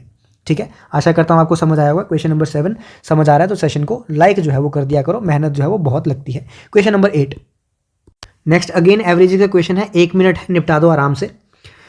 The average marks obtained by Reena in 16 exams is 26 और the average marks obtained by Shreya, मतलब दो लोग हैं, रीना है और श्रेया है। रीना के एवरेज मार्क्स जो है वो 16 एग्जाम्स में 26 हैं और average marks obtained by Shreya till now is 24। और श्रेया ने कितने पेपर दिए हैं, 12 ही पेपर दिए। इसका मतलब, इसका कहने का ये मतलब हुआ कि रीना के 16 एग्जाम्स में 26 जो है वो एवरेज स्कोर है। इसका मतलब रीना का सम जो है आर सम, या फिर मैं ऐसा लिख सकता हूँ सम ऑफ रीना जो है वो किसके बराबर होगा 26 इंटू 16। अब यहाँ पे हो सकता है कि आपको आसान लग रहा हो सुनने में 26 इंटू 16, लेकिन जब आप करोगे तो आपको थोड़ा सा मुश्किल तो लगेगा ही। यहाँ पे तो मैं डायरेक्ट लिखूंगा 416, लेकिन आपका यहाँ पे टाइम वेस्ट होगा। दूसरी चीज़, श्रेया ने कितने एग्जाम्स दिए हैं, 12 एग्जाम्स दिए हैं और उसके एवरेज मार्क्स कितने हैं 24। तो उसका एवरेज उसका सम कितना हो जाएगा 288। यहाँ पे आपको आसान लगा, लेकिन आपके लिए करना तो पड़ेगा। आप इसको इस तरीके से कर सकते थे, 112 को आप तोड़ सकते थे किसमें, 12 इंटू 2, 12 इंटू 12 कितना होता है 144, सबको पता है। 144 इंटू 2 कितना होता है 288, आप लोग कर सकते थे आराम से।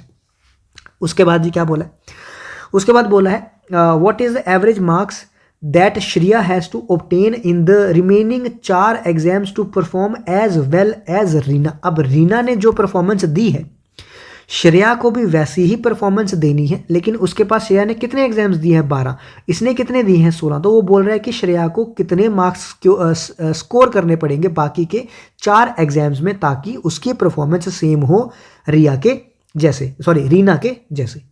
ठीक है, तो टोटल डिफरेंस कितना आएगा, ये 416 है, ये 288 है।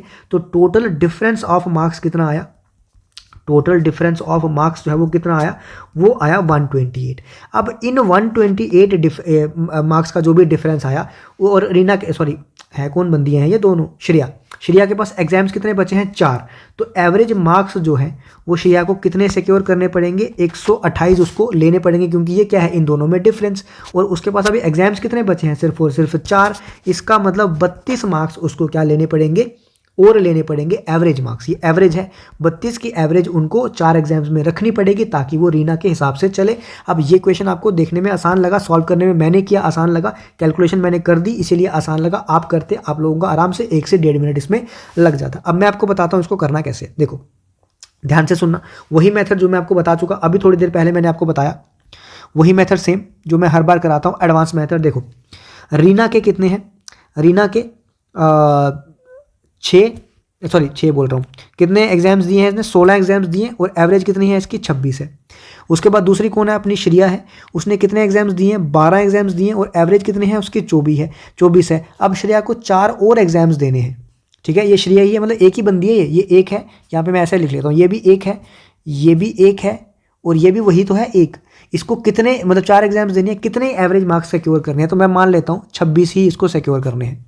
क्या कि इसकी एवरेज कितनी है 26 ही है। अब मैं 26 को दोनों के साथ कंपेयर करूंगा तो यहाँ पे मुझे क्या दिख रहा है 24, मतलब 2 दिख रहे हैं कम, 2 कितने में कम 12। इसका मतलब ओवरऑल मुझे कितने मार्क्स कम दिख रहे हैं, यहाँ पे 24 मार्क्स कम दिख रहे हैं। वो जो 24 मार्क्स कम दिख रहे हैं वो यहाँ पे मैं क्या कर दूंगा ऐड, क्योंकि यहाँ पे कम है तो यहाँ पे मैं इसको बैलेंस करने के लिए क्या कर दूंगा ऐड। अब ये 24 मार्क्स जो है वो कितने में डिवाइड हो जाएंगे, 4 पेपर हैं तो डिवाइड बाय 4, मतलब 6 मार्क्स जो है वो यहाँ पे क्या हो जाएंगे डिस्ट्रीब्यूट। तो इसके मार्क्स कितने हो जाएंगे 32, 26 और 6 कितने होते हैं 32। तो ओवरऑल कितना आ जाएगा, इसका एवरेज कितना आ जाएगा 32 आ जाएगा।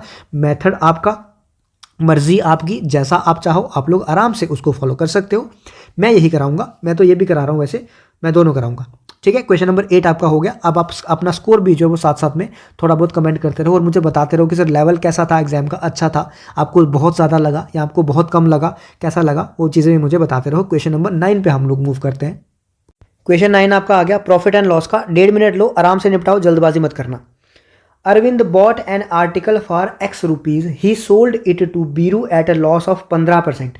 अरविंद ने आर्टिकल खरीदा एक्स रुपीज़ का, बीरू को सेल किया एट अ लॉस ऑफ 15%। इसका मतलब बीरू के पास जब वो आया, या फिर मैं बोल सकता हूँ सेलिंग प्राइस ऑफ अरविंद जो है वो किसके बराबर होगा, एक्स उसका था कॉस्ट प्राइस, और उसको 15% के लॉस पे बेचा, मतलब 85 डिवाइडेड बाई 100 पे बेचा होगा। तो ये कितना आ गया मेरे पास, 17/20 एक्स यहाँ से आ गया। उसके बाद बोला गया है बीरू ने 126 इस पे और लगाए, ठीक है। तो बीरू ने इसमें 126 और लगाए, तो बीरू के पास जब आया तो इसकी कॉस्ट प्राइस कितनी थी, बीरू ने कितने में खरीदा होगा, 17x/20 में उसने 126 इस पे और लगाए, ठीक है, ट्रांसपोर्टेशन कॉस्ट के। उसके बाद इसने क्या किया, सेल किया किसको, मीनू को एट अ प्रॉफिट ऑफ 25%। अब मीनू को जब 25% पे प्रॉफिट किया तो मीनू ने खरीदा होगा, तो ये कॉस्ट प्राइस बना मीनू के लिए, ठीक है। मीनू मीना जो भी है मीनू है, तो मीनू के लिए क्या बना, ये कॉस्ट प्राइस बना। तो ये पहले कितना था इसका, 20x प्लस 17/20 प्लस 126 कितने में खरीदा उसने, 25% में, तो इनटू कितना हो जाएगा, 125/100 हो जाएगा, ठीक है। अब ये जो दिया हुआ है मीनू का कॉस्ट प्राइस, ये किसके बराबर दिया है, 1475। इसका मतलब ये जो दिया है 1475 के बराबर दी है। अब इसको आपको इस चीज़ को सॉल्व करना होगा। बस आपको लग रहा होगा ये सॉल्व जो है वो आसान है, बट आसान नहीं है, बट स्टिल आप चाहो तो इसको थोड़ा सा आसान बना सकते हो, लेकिन ये मुश्किल है, करना आपको पड़ेगा ये। अब इसको आराम से आप निपटा सकते हो अपने हिसाब से। मैं सारी कैलकुलेशन यहाँ पे आपको नहीं बताऊंगा, कुछ आपके लिए भी तो छोड़ना है कैलकुलेशन। अब देखो मैं आपको बताता हूँ, थोड़ा सा इसको आसान बनाना है तो कैसे बनाना है, ये सारी चीज़ें करने की ज़रूरत नहीं होती है आपको, डायरेक्ट एक ही स्टेप में कैलकुलेशन तो आपको करनी ही पड़ेगी। आप बोलोगे कैलकुलेशन भी अवॉइड करनी है, ऐसा तरीका नहीं होता है कैलकुलेशन अवॉइड हो जाए, ऑल्दो कुछ तरीके हैं, बट आपको फिर भी कैलकुलेशन थोड़ी ना थोड़ी करनी पड़ेगी। एडवांस में क्या है, एक्स में उसने खरीदा, ठीक है, एक्स में खरीदा तो एक्स ले लेता हूँ पहले ही। बीरू को बेचा किसमें, 15% लॉस में। अब 15% लॉस मतलब आपको पता है 5% की वैल्यू किसके बराबर होती है, 1/20। 15% की वैल्यू 3/20। इसका मतलब अगर सीपी जो है वो 20 है, लॉस पे मतलब 3 के लॉस पे, तो बेच कितने पे रहा होगा, 17/20 पे, जो यहाँ पे हमारा आया। उसके बाद 126 उसकी कितनी है, ट्रांसपोर्टेशन कॉस्ट। उसके बाद उसने इस चीज़ को कितने पे बेचा, 25% प्रॉफिट पे। 25% मतलब 1/4। इसका मतलब अगर 4 हमारा सीपी होगा तो 1 प्रॉफिट पे, मतलब 5/4 पे बेचा, और ये चीज़ किसके बराबर आई, 1475 के बराबर। बस एक लाइन आपकी आई। अब यहाँ से आपको कैलकुलेट, फिर वही है, कैलकुलेट आपको करना पड़ेगा, लेकिन थोड़ी सी आपकी कैलकुलेशन जो है वो आसान बन सकती है। वो कैसे, ये बन जाएगा 17x/20 plus 126 equals to 1475 into 4 divided by 5। अब ये 5 से कट जाएगा सीधा, 5 से काटूंगा इसको तो ये आएगा 2 और आएगा 9 और 5, ठीक है। अब 295 इंटू 4 करूंगा तो ये तो इतनी कैलकुलेशन तो आपको करनी पड़ेगी कुछ कुछ क्वेश्चंस में। तो 17x/20 इक्वल्स टू ये आएगा 1180, ये 126 में वहाँ ले गया तो -126 हो गया। समझ आ रहा ना मैं क्या कर रहा हूँ। उसके बाद जब इसको सब्ट्रैक्ट करूंगा तो आएगा 17x/20 इक्वल्स टू 1054, ठीक है। उसके बाद जब मैं इसको 17 से डिवाइड करूंगा और 20 से मल्टीप्लाई करूंगा तो मेरा आ जाएगा 62 इंटू 20, जो कि आ जाएगा 1240। अब यहाँ पे मैंने थोड़ी बहुत कैलकुलेशन स्किप की है, मतलब थोड़ा स्टेप खाए हैं, जैसे ये। अब मल्टीप्लाई करना तो मैं नहीं सिखाऊंगा, ये सारी चीज़ें कैलकुलेशन करके आएगा 1240। स्टिल ये इससे जो है वो थोड़ा सा आसान है, क्यों, क्योंकि मैंने एक ही स्टेप में, पहले स्टार्ट में मैंने ये सारी चीज़ एक ही स्टेप में लिख ली, जो आपने बार बार करके लिखा कि इसका सीपी है फिर उसका एसपी बनेगा, तो वो सारी चीज़ मैंने एक ही पे कंबाइन कर दी, ठीक है। आशा करता हूँ समझ आया होगा, इसीलिए थोड़ा सा एडवांस क्वेश्चन है। ये आया किस में है, लोअर लेवल, जो किसी एक आरआरबी का जो लोएस्ट लेवल एग्जाम होता है वो ग्रुप डी के एग्जाम है, अगर उसमें ये क्वेश्चन आ रहे हैं तो आप सोच लो लेवल क्या होगा, ठीक है। आने के चांसेस बहुत ज़्यादा होते हैं। Question number 10। अब जो क्वेश्चन नंबर 10 है ये आपका आ सकता है लीनियर इक्वेशन इन 2 वेरिएबल में भी, और वो मेंशन नहीं है सिलेबस में, तो ये आपका प्रॉफिट एंड लॉस में भी आ सकता है। तो इसीलिए इसको ध्यान से देखना, टाइम इसका ले लो 1 मिनट, आराम से निपटाओ, कोई जल्दबाजी नहीं है। हम अपना निपटाना शुरू करते हैं। क्या है, the cost of 2 pencil, 4 pens and 8 erasers. कितनी पेंसिल्स, 2 पेंसिल्स। तो यहाँ पर मैं क्या लिख लेता हूँ, 2 PEN पूरा लिख लेता हूँ ताकि कंफ्यूजन हो, PENCIL pencil, plus 4 pens plus 8 E लिख लेता हूँ इरेजर्स, ठीक है। इसकी कॉस्ट कितनी है, 12 रुपये है। उसके बाद बोला है 8 पेन्स, तो यहाँ पे गलती मत करना, पेन्स की जगह पेन्स ही लिखना। 8 पेन्स प्लस 10 पेंसिल्स, यहाँ पे कन्फ्यूजन होती है। 10 पेंसिल प्लस 4 इरेजर की कीमत कितनी है, 36 रुपये है। तो बताओ 3 पेंसिल, 3 पेन्स और 3 इरेजर की कॉस्ट कितनी होगी। सबसे पहला डाउट, सर वेरिएबल हैं 3, पेंसिल है, पेन है और इरेजर है, इक्वेशन है 2, तो सर हमने तो पढ़ रखा था कि 3 वेरिएबल हों, जितने वेरिएबल हों उतनी ही इक्वेशन चाहिए होती है सॉल्व करने के लिए। तो आपने बिल्कुल सही सुन रखा था, लेकिन ऐसे इक्वेशंस में कोई ना कोई हमें हिंट मिल जाता है। कैसे? या तो इसको ऐड करके या तो इसको सब्ट्रैक्ट करके हमको हिंट मिलता है। तो मैं सबसे पहले क्या करता हूँ, ऐड। जब मैं ऐड करूँगा तो यहाँ पर मेरे पास क्या बनेगा, 12 पेंसिल बनेगी, प्लस यहाँ पे क्या बनेंगे, 12 पेन्स बनेंगे, प्लस यहाँ पे क्या बनेंगे, 12 इरेजर बनेंगे। तो और 12 प्लस 36 कितना हो गया, 48। यहाँ पे आपको हिंट क्या मिल गया, तीनों में सेम क्वांटिटी बन गई। जब तीनों में सेम क्वांटिटी बन गई है तो आप कॉमन ले सकते हो। यहाँ पे लिख सकते हो 12 common, 1 pencil plus 1 pen plus 1 eraser, इसकी कॉस्ट कितनी है 48। यहाँ से कट करूँगा तो कितनी आ जाएगी 4। अब 1 पेंसिल 1 पेन और 1 इरेजर की कॉस्ट कितनी आ गई 4। पूछा कितना था, 3 पेंसिल 3 पेन और 3 इरेजर। इसका मतलब अगर मैं 3 से मल्टीप्लाई कर दूँ तो क्या बन जाएगा मेरे पास, तो ये बन जाएगा ना 3 pencil plus 3 pens plus 3 erasers. तो अगर यहाँ 3 से मल्टीप्लाई कर रहा हूँ तो उस तरफ भी करना पड़ेगा। तो कॉस्ट कितनी बन जाएगी इसकी, 12 रुपये कॉस्ट बन जाएगी। तो आंसर कितना आएगा, 12। आशा करता हूँ आपको समझ जो है वो आया होगा। ऐसे क्वेश्चंस के शॉर्टकट क्या है, ऐसे क्वेश्चन या तो प्लस करके बनते हैं या तो माइनस करके बनते हैं। क्वेश्चन देखो, अगर तो क्वांटिटी क्या दी हो, सेम क्वांटिटी दी हो, तो कहीं ना कहीं चांसेस यही है कि आपका ऐड करके क्या बन रहा हो, 1 पेंसिल 1 ऐसे 1 1 बन रहा हो, ताकि आप मल्टीप्लाई करके उसको सेम बना दो। तो ये क्वेश्चन आपका बहुत पेट क्वेश्चन है। जेकेएसबी में 2 से 3 बार ये सवाल आया हुआ है, मुझे याद नहीं है किस पेपर में। अभी भी रिसेंट पेपर में किसी में एक एग्जाम आया हुआ था, उसमें टिकट दिया था कि यहाँ से यहाँ जाने के लिए टिकट प्राइस जो है वो इतनी है, फिर वहाँ से वहाँ वापस आने के लिए टिकट प्राइस जो है वो 77 है। इस तरीके से कुछ क्वेश्चन दिया हुआ था। तो ये भी आपका प्रॉफिट एंड लॉस में भी पूछा जा सकता है और आपका लीनियर इक्वेशन इन 2 वेरिएबल्स में भी पूछा जा सकता है। आशा करता हूँ समझ आया होगा। सेशन पसंद आ रहा है तो लाइक और शेयर सेशन को कर देना। Question number 11। अब ये क्वेश्चन रेशियो प्रोपोर्शन का, ये मैंने जानबूझ के ऐड किया है, ये कोई टेस्ट का पार्ट नहीं है, बस इसमें बहुत सारे बच्चों को कन्फ्यूजन होती है, इसीलिए मैंने क्वेश्चन जानबूझ के ऐड किया है। क्वेश्चन ये 10 से 15 सेकंड भी नहीं देता मैं इस क्वेश्चन के लिए। आप लोग अपना जितना टाइम लेना चाहते हो ले लो, मैं आपको आराम से समझाऊंगा। 1/3 ऑफ ए मतलब a/3, ऐसा भी तो लिख सकता हूँ। 1/3 ऑफ ए मतलब ये, तो मैं डायरेक्टली क्या लिख लेता हूँ इसको, a/3 equals to 3/4 of B equals to c/6 ये दिया है। जब भी ऐसा दिया हो बीच में इक्वल्स टू और आपको ए बी सी का रेशो निकालना हो तो क्या कर दो, इनको उल्टा कर दो। क्या कर दो, उल्टा कर दो। तो ए की जगह क्या आ गया यहाँ पे 3, यहाँ क्या लिखूंगा 3/4, यहाँ क्या लिखूंगा 6। मैं नीचे कुछ रहने नहीं देता तो दोनों तरफ क्या हो जाएगा, मल्टीप्लाई। तो क्या बन जाएगा 9/4 6 इंटू 3 कितना होता है 18। अब देखो करता है तो ठीक है, नहीं करता तो यही आंसर है। 9 4 18 किस ऑप्शन में है, सी ऑप्शन में। बात खत्म। वो चीज़ें अपनाना बंद कर दो। क्या आप लोग क्या अपनाते हो, ये क्या है आपका, ये आपका एडवांस मेथड है। आप लोग क्या करते हो, आप ये करते हो कि 1/3a equals to 3/4b equals to 1/6c। ये मैं बराबर कर लेता हूँ किसके, के। फिर मैं लिखूंगा a equals to 3k, b में लिखूंगा 4/3k के बराबर, c में लिखूंगा 6k के बराबर। फिर मुझे पूछा है sir a ratio b ratio c, तो सर मैं लिखूंगा 3k ratio 4/3k ratio 6k, k से k काटूंगा। फिर यहाँ पे सर 3 है तो मैं सब जगह 3 से मल्टीप्लाई कर दूंगा। तो ये 3 into 3 ratio 4 into 3 divided by 3 ratio 6 into 3, ये 3 से 3 कटेगा सर 9 बनेगा, 4 बनेगा, 18 बनेगा। सुनने के लिए, समझने के लिए बहुत मज़ा आता है इसमें, लेकिन आपको करना ये है। एग्जाम में आपको मज़ा नहीं लेना है, एग्जाम में आपको पास करना है उस चीज़ को। तो ये छोड़ो और इस चीज़ पे बढ़ो। क्वेश्चन नंबर 11 हमारा हो चुका है। 12 पे चलते हैं। अब देखो आपका बढ़िया क्वेश्चन आया रेशियो एंड प्रोपोर्शन का। 1.5 मिनट में आपको निपटाना है। आप निपटाना चालू करो, वीडियो पॉज करके। मैं अपना शुरू करता हूँ। यहाँ पे क्या बोला है, the ratio of copper zinc and निकल इन अ जर्मन सिल्वर इज 4:3:2। अब यहाँ से आपके 2 क्वेश्चन निकल गए। एक क्वेश्चन आपको ये भी पता चल गया कि जर्मन सिल्वर में कॉपर जिंक और निकल होता है, एलॉय। ठीक है, जर्मन सिल्वर एक एलॉय है किसका, कॉपर जिंक और निकल का। How many kilograms of zinc should be added to this metal of 54 kg। इसका मतलब ये टोटल मिला के किसके बराबर दिया है, 54 kg के बराबर दिया है। रेशियो एंड प्रोपोर्शन है, आसान आराम से निपटाना है आपको। कभी कभार मैं हक लाने लगता हूँ। So that the new ratio becomes 2:5:1। अब देखो निपटाना कैसे है, क्या दिया है हमको, जिंक सबसे पहले दिया है कॉपर दिया है, उसके बाद आपको जिंक दिया है, उसके बाद आपको निकल दिया है।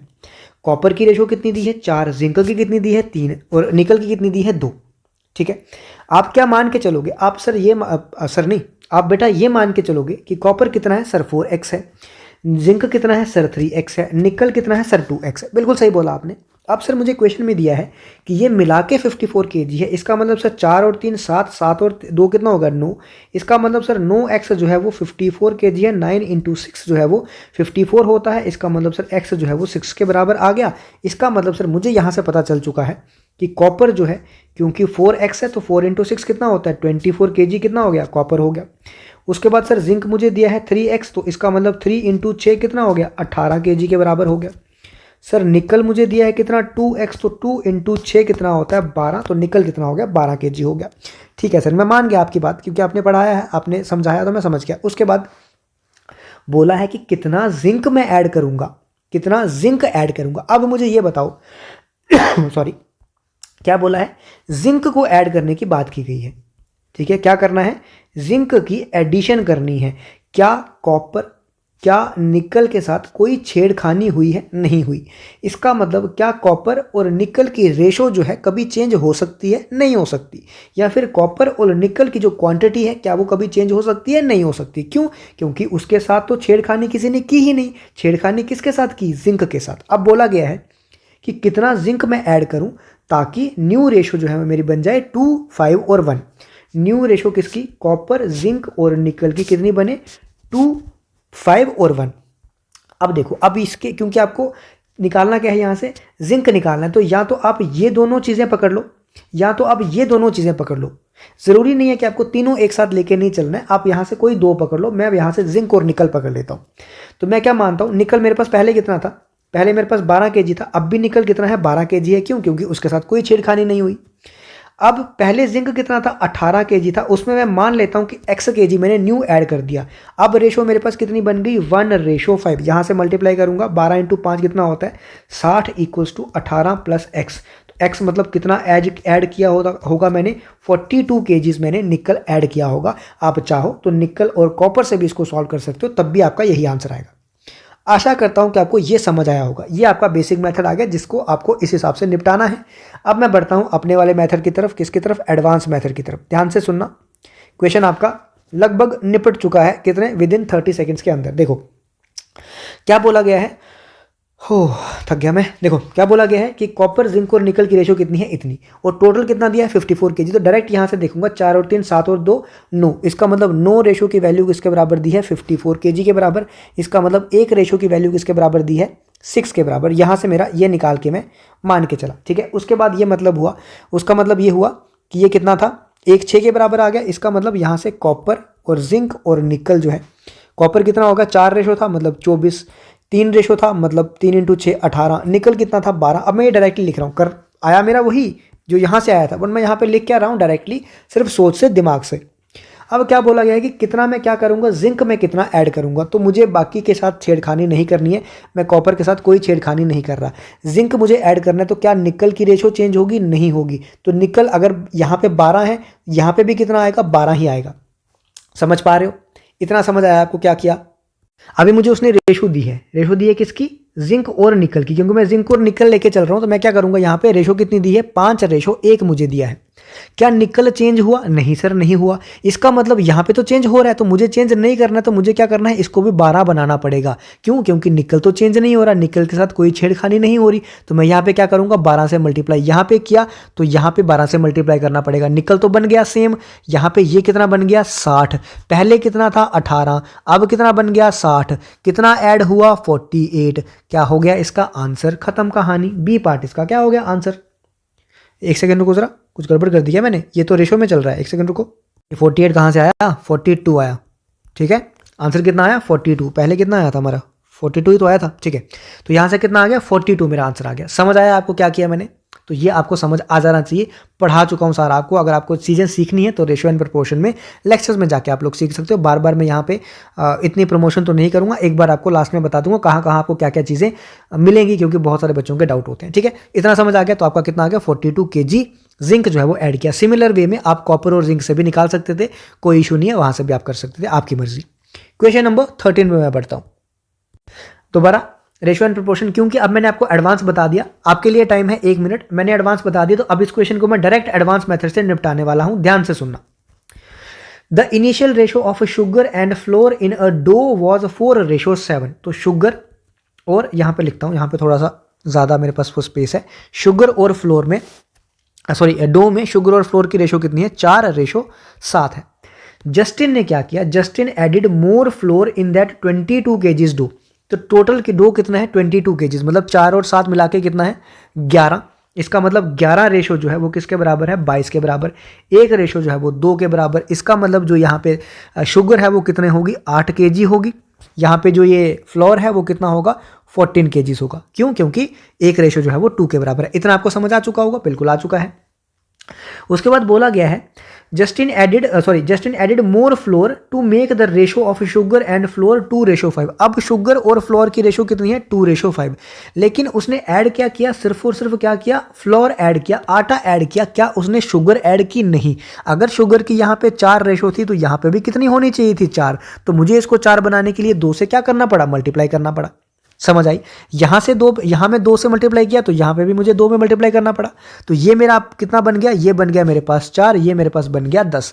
शुगर तो हो गई सेम, जो कि पहले सेम थी क्योंकि मैंने ऐड नहीं की। अब फ्लोर पहले कितना था, 7 रेशो, अब कितना हो गया, 10 रेशो। कितना का रेशो का चेंज आया, 3 रेशो का चेंज आया। ठीक है, 3 रेशो का क्या आया, चेंज आया। एक रेशो किसके बराबर थी, 2, तो 3 रेशो किसके बराबर होगी, 3 × 2 मतलब 6 kg का चेंज आया होगा। आंसर कितना हो गया, 6। इसका मतलब 6 kg उसने क्या किया होगा, ऐड किया होगा। समझ आ गया आपको, इतना समझ आ गया तो आप लोग आगे बढ़ सकते हो। अगर आप चाहो तो मैं बता सकता हूँ, इसमें आपका लेंदी मेथड भी, बेसिक भी, बट बहुत ज़्यादा लेंदी है। क्यों बढ़ना है, हमको एडवांस हमने सीख तो लिया है, फिर हम क्यों बढ़े उसकी तरफ। ठीक है, तो आशा करता हूँ आपको समझ आया होगा। सेशन को शेयर जरूर कर लेना। Question number 14। नेक्स्ट आपका टॉपिक है टाइम एंड वर्क। ये नया टाइप ऑफ क्वेश्चन है। पता नहीं आपने देखा है कि इस टाइप का क्वेश्चन इसमें कि नहीं। ये भी एक टाइप ऑफ क्वेश्चन आपको पूछा जा सकता है। टाइम मैंने आपको 1 मिनट दे दिया क्योंकि अलग सा क्वेश्चन है, तो आप लोग चाहो तो उसको ज़्यादा टाइम लेके भी अपने हिसाब से सॉल्व कर सकते हो। मैं आपका करके दिखाता हूँ। देखो, 2/5 of a set of notebook is sold on the first day. मतलब फर्स्ट डे पे 2/5 जो है नोटबुक जो है वो सेल हो गई। तो एक तरीका तो मेरे पास ये है कि मैं मान लेता हूँ हमारे पास कितनी नोटबुक्स हैं, 100 नोटबुक्स हैं। ठीक है, मैंने क्या मान लिया, लेट कर लिया, मेरे पास कितनी नोटबुक्स हैं, 100 पहले दिन में।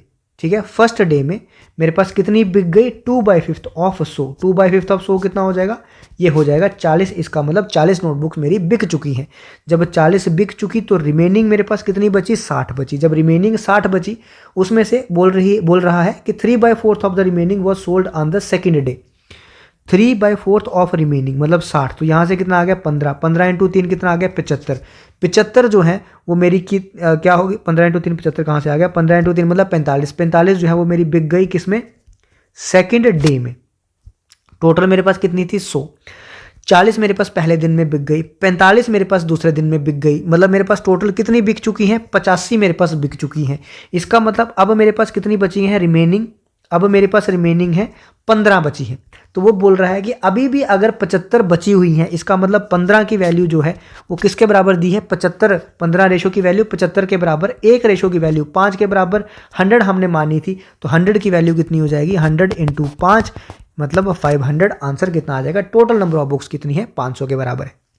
ठीक है, ये भी एक टाइप ऑफ क्वेश्चन था। ऑल्दो ये आपका मतलब जनरल भी किसी भी टॉपिक में क्वेश्चन आ सकता है। ये पर्टिकुलर टाइम एंड वर्क का क्वेश्चन है नहीं, बट स्टिल आपको कई बार ये टाइम एंड वर्क में पूछा जा सकता है। कुछ नया टाइप था तो मैंने कोशिश की कि इसमें ऐड कर दूं।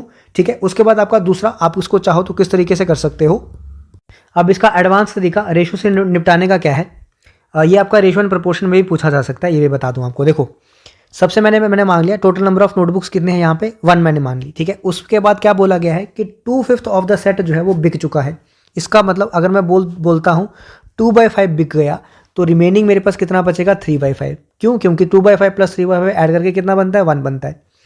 उसके बाद रिमेनिंग, ये रिमेनिंग थी, रिमेनिंग का भी 3/4 हिस्सा जो है वो बिक चुका है। इसका मतलब रिमेनिंग का 1/4 हिस्सा, किसका, रिमेनिंग का। तो मैं यहाँ पे भी लिखूंगा रिमेनिंग का 3/4 बिक चुका है, रिमेनिंग का 1/4 बचा है। अब जो बचा है रिमेनिंग का इतना हिस्सा, उसको कितने के बराबर दिया है, 75 के बराबर। इसका मतलब 3/25 की वैल्यू किसके बराबर दी है, 75। 3 से काटूंगा 25, एक की वैल्यू आ गई 25 × 20 मतलब 500। और एक मैंने यहाँ पे क्या मानी थी, टोटल नंबर ऑफ नोटबुक्स, वही उसने बोला है टोटल नंबर ऑफ नोटबुक्स कितनी होगी, 500। ये भी आपके पास एक तरीका था। परसेंटेज में करना हो अगर तो हम लोग मैक्सिमम 100 लेते हैं। अगर हमें रेशो में करना हो तो मैंने आपको बोला था क्वांटिटी कितनी लेते हैं, 1 लेते हैं। जब टोटल वर्क भी हो हमारे पास, जब भी परसेंटेज या रेशो में किसी में भी दिया हो, हम लोग टोटल वर्क को क्या लेते हैं, 1 मान के चलते हैं। मैंने आपको कंसेप्ट में वर्क एंड टाइम में समझा रखा है सारा। हम लोग बढ़ते हैं क्वेश्चन नंबर 15 की तरफ। नेक्स्ट क्वेश्चन है अपना टाइम एंड वर्क। आराम से 1.5 मिनट लो, आराम से निपटाओ। क्वेश्चन बड़ा दिख रहा है लेकिन क्वेश्चन बहुत ज़्यादा आसान है। आपका 4 से 5 लाइनों में ये क्वेश्चन जो है वो खत्म हो जाएगा। ठीक है, पॉज करो, आराम से करो, फिर देखो मैंने क्या कराया और किस तरीके से किया है। क्वेश्चन क्या बोल रहा है, X and Y can complete a certain work in 18 days and 30 days respectively. ठीक है, तो मैं यहाँ पे लिख लेता हूँ, एक्स जो है वो कितने दिन ले रहा है, 18 दिन ले रहा है, और वाई जो है वो 30 दिन ले रहा है। तो सबसे पहले मुझे क्या निकालना पड़ेगा, उसके बाद बोला है आगे z is 50% more efficient then y। अब मुझे नहीं बोला, बताया गया कि z कितने दिन ले रहा है, तो मुझे मतलब इन दोनों के हिसाब से ही चलना होगा। तो मैं मान लेता हूँ इसका एलसीएम कितना है, 90। कितना है एलसीएम इनका, 90। इसका मतलब टोटल वर्क मैंने क्या मान लिया, 90। इसकी एफिशिएंसी कितनी हो गई, 5। इसकी एफिशिएंसी कितनी हो गई, 3। अब ये सारी चीज़ें आपको पता है कैसे आती हैं चीज़ें। बोला क्या गया है, z जो है वो 50% ज़्यादा एफिशिएंट है y से, मतलब 150% है किसका, y की एफिशिएंसी का। तो जब मैं इसको कैलकुलेट करूंगा तो कितना आ जाएगा, 4.5। ठीक है, तो मैं डायरेक्टली अब यहाँ पे क्या लिखूंगा कि z की एफिशिएंसी कितनी है, 4.5। एफिशिएंसी सबकी निकल गई, बिल्कुल सही बात। अब क्या बोला गया है कि z एंड वाई जो है उन्होंने काम स्टार्ट किया बट 4 दिन बाद उनको छोड़ना पड़ा। इसका मतलब z और y ने जो है वो कितने दिन काम किया होगा, 4 दिन। z एक दिन में कितना करता है, 4.5। y एक दिन में कितना करता है, 3। मिलके दोनों एक दिन में कितना करेंगे, 7.5। कितने दिन काम किया, 4। 7.5 इंटू 4 मतलब 30 यूनिट काम निपटा चुके होंगे। टोटल 90 यूनिट है, उसमें से 30 ये निपटा चुके हैं। इसका मतलब अब मेरे पास रिमेनिंग वर्क जो है वो कितना बचा है, मेरे पास बचा है 90 माइनस 30 इक्वल्स टू 60 यूनिट्स बचा है। इतने तक काम खत्म। जो रिमेनिंग वर्क बचा है उसको कौन करेगा, एक्स करेगा with the assistant of P in the next 4 days. मतलब अब रिमेनिंग काम कितना है, 60। ये कौन करेगा मिलके, ये करेगा एक्स और पी कितने दिनों में, 4 दिनों में। एक्स जो है वो एक दिन में कितना काम करता है, 5 आपका काम करता है। तो एक्स की जगह मैं क्या लिखूंगा, इसकी एफिशिएंसी जो कि है 5। तो 60 equals to 5 plus P into 4, 4 से कटेगा 15। ये यहाँ पे आएगा, इधर माइनस तो बनेगा 15 माइनस 5 इक्वल्स टू पी। तो पी जो है वो कितने यूनिट्स करेगा, 10 यूनिट्स पर डे जो है वो करेगा। ठीक है, पी की एफिशिएंसी कितनी आ गई, 10 यूनिट्स पर डे। पूछा क्या गया है, पी एलोन जो है वो कितने दिन में काम खत्म करेगा। तो पी अगर एलोन आ गया, टोटल काम है 90, पी कर रहा है एक दिन में 10 यूनिट, तो पी को कितना टाइम लगेगा, 9 डेज लगेंगे, मतलब 9 डेज लगेंगे। ऑप्शन नंबर ए इसका करेक्ट ऑप्शन होगा। आशा करता हूं कि आपको समझ आया होगा। आपको जिस मेथड से करना है आप लोग कर सकते हो। मेरा पढ़ाना इसी तरीके से, मैं इसी तरीके से लगा रहूंगा। समझ आ गई तो अच्छा है, नहीं आई तो सीखने की कोशिश करो। आज के लिए इतना नहीं है, अभी और आपके क्वेश्चन हैं बाकी। सेशन अगर आपको पसंद आया तो लाइक और शेयर जो है वो सेशन को कर देना। अब आज का लास्ट क्वेश्चन एक बचा हुआ है। किसी का डाउट था, किसी दीदी ने मुझे क्वेश्चन पूछा था टेलीग्राम पे। ठीक है, ये डाउट अब आप इसको अगर हल्के में ले रहे हो ना डाउट को, इस क्वेश्चन को, तो आप लोग भी वही गलती कर रहे हो जो उन्होंने गलती की थी। अब मैं ये भी बताऊंगा आपको कि क्या उन्होंने गलती की थी और क्या यहाँ पे होना चाहिए था। थोड़ा सा मैं क्वेश्चन को समेट लूँ, जरा एक सेकंड रुको जरा। अब देखो, जिसको ये निपटाना है पहले आराम से आप इसको सॉल्व कर सकते हो। पॉज करो, वीडियो को सॉल्व करो। लेकिन मैं ये बता सकता हूं कि 90% बच्चा इस क्वेश्चन में गलती करेगा। और कहाँ गलती करेगा, उन मैम ने भी वहीं पे गलती की होगी। मैम अगर आप वीडियो ये देख रहे हो तो एटलीस्ट मुझे कमेंट करके बता देना कि क्या आपका डाउट क्लियर हुआ, क्या आप वही गलती कर रहे थे जो मैं बताना चाह रहा हूँ कि यही आपका डाउट होगा। पक्का कोशिश करूँगा आपको वही क्लियर करने की। देखो क्या होगा यहाँ पे, in an examination A got 38% marks and failed by 42 marks. मतलब ए के कितने आए, 38% मार्क्स आए और ए जो है वो 42 मार्क्स से फेल हो गया। इसका मतलब अगर उसके 42 मार्क्स ज़्यादा आ जाते तो ए क्या हो जाता, पास हो जाता। ठीक है, तो इतना मेरे पास आ गया। दूसरा, अब बच्चे गलती कहाँ कर रहे होंगे, यहाँ पे B got 25% more marks than A and passed by 15 marks. वो क्या कर रहे होंगे कि बी को कितने मिले, 25% मार्क्स। वो ऐसे कर रहे होंगे कि बी को 25% मार्क्स मिले और 15 मार्क्स से पास हो गया। इसका मतलब अगर उसके 15 कम भी आते वो तब भी क्या हो जाता, पास हो जाता। और यही सबसे बड़ी गलती हो रही होगी। क्यों, अब उसके बाद क्या कर रहे होंगे, यहाँ पे 25% को यहाँ ला रहे होंगे। जब इसको वहाँ पे लेके जा रहे होंगे तो ये तो -42 -15, ये तो -57 बन जा रहा है। इसका मतलब परसेंटेज की वैल्यू माइनस में। ये कैसे हो सकता है सर, परसेंटेज डिक्रीज तो हो सकता है, ऐसी बात नहीं है, लेकिन मार्क्स यहाँ पे माइनस में आ रहे हैं सर। ये तो कुछ ना कुछ तो गड़बड़ है सर, हमने कुछ ना कुछ गड़बड़ की है। यहाँ पे कंफ्यूजन हो रही होगी, मैम ने भी हो सकता है यहाँ पे गलती की होगी और मैक्सिमम बच्चों ने भी यहाँ पे गलती की होगी। क्वेश्चन पढ़ने में मिस्टेक हो गया। तो ये क्या है, क्वेश्चन आपका गलत। अब क्वेश्चन ध्यान से पढ़ो, अब पढ़ो। ये मिस्टेक था, ये मैंने बता दिया। ठीक है, ये आपकी मिस्टेक थी। अब देखो क्या बोला गया है, अक्सर क्वेश्चन होते ऐसे हैं, लेकिन इस क्वेश्चन में क्या है, B got 25% more marks than A, जो कि आप स्किप कर रहे हो। एक सेकेंड रुको जरा, हाईलाइट कर दूं थोड़ा ताकि आपको अच्छे से दिखे।